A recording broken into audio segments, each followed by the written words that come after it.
Rise and shine real life. I hope you're having a fabulous day. If not, why not? Today, we're talking about how to prepare for a Pride event. Play the transgender topic intro.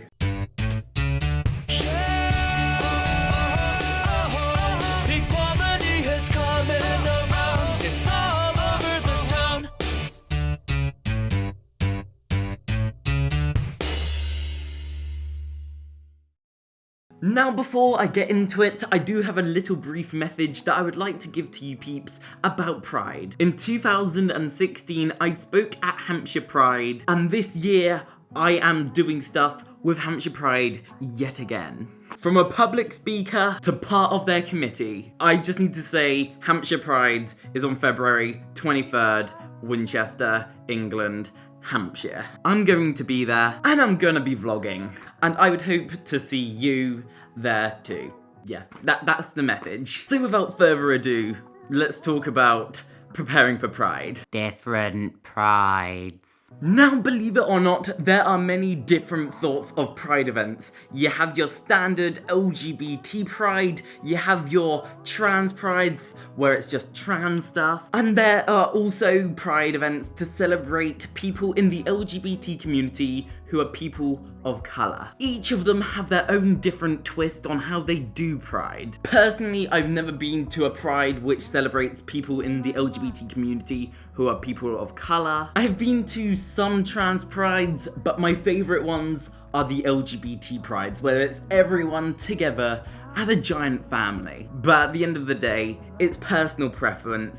You don't have to be trans to go to a trans Pride. You don't have to be of colour to go to these colour prides. I'm trying not to be I'm trying not to be. Am I being thinking racist? I don't know how to best explain it. I'm sorry. Outfits. Now, believe it or not, you don't have to dress up for Pride. I know that so many people love to, and that's great. Like, you can be as colourful as you want, but you don't have to. Especially if it's your first Pride and you feel that pressure to dress up. You don't have to. You don't have to. You don't have to. You don't have to. You don't have to.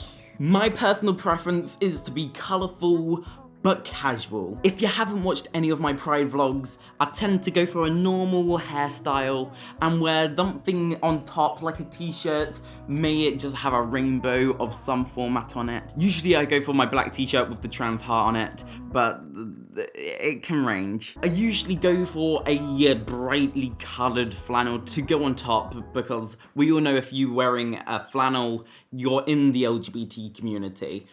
Trust. Stereotypes are good. And then I tend to wear some black jeans, never blue jeans, just black jeans. Again, that could be seen as a stereotype, but that's what I wear. And the look wouldn't be complete without rainbow colored shoes, because rainbow colored shoes are... Thanks, Converse. Thanks.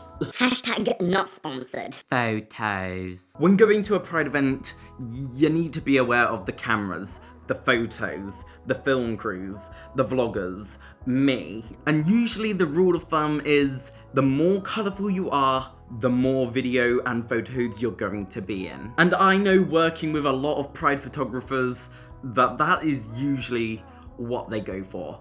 The more colourful, the more photos. I'm repeating myself, but that's what happens. I would just say, really just be careful, if anything, because if you're going to these Pride events, who knows where those images are going to end up? Especially if you're not out, there could be some issues there. So just be warned. And if you do see a camera, make sure you wave towards it. Make sure you cheer towards it, because for me, when I'm vlogging and I see people, I like them when they're being happy and engaging to the camera. I think it's quite hard to explain what I mean, so here's a little montage of some of my Pride clips.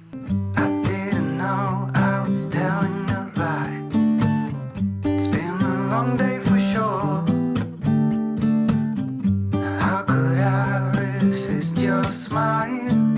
Do you see what I mean? The more engaging, the better it turns out. Entertainment. Now, just like the different sort of Pride events, different Pride events on a whole have different structures on how they go around dealing with entertainment. Hampshire Pride, well, they like having stalls, some singers and a little bit of drag, followed in by like an after party. And with like Portsmouth Pride, they love their music festivals. And again, Southampton Pride, they're quite good with all-round entertainment. And Isle of Wight Pride, well, there's just so much to do that entertainment isn't a giant factor, but it's still there. There's just a lot of things to look at and do. That's not necessarily a bad thing though. Now, I do understand that the majority of the trans community globally have autism. That's not a bad thing, but it's something... There's a storm going on outside.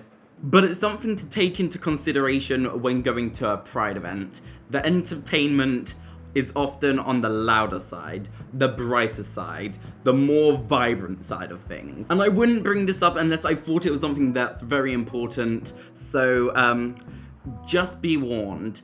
Loud, colourful, and energetic. There's a lot going on. Scale. Now, scale of a Pride event can definitely vary. You look at London Pride compared to Hampshire Pride, we're talking millions, we're talking hundreds. And again, if you're talking about Isle of Wight Pride, we're talking thousands, and with like Southampton Pride, we're talking a little bit less than the thousands. Scale depends and widely varies. If you're wanting full out, London, Manchester, Brighton are often the ones that come to mind. And if you're wanting something a little bit more chilled, then Hampshire Pride, it's a pretty chill Pride. Like, it's good, but like, and I'm part, like, but it's chilled. It's calm and relaxing. Well, as much as it can be. You're still being loud and stuff, but it's chill compared to most of them. I generally think the rule of thumb is the bigger the city, the bigger the town,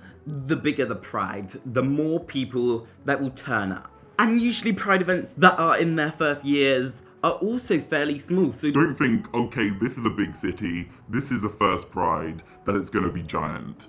usually the first Pride is the smallest of that city's prides. And when you compare Hampshire Pride in their first year to like Hampshire Pride in last year's, that's a giant difference.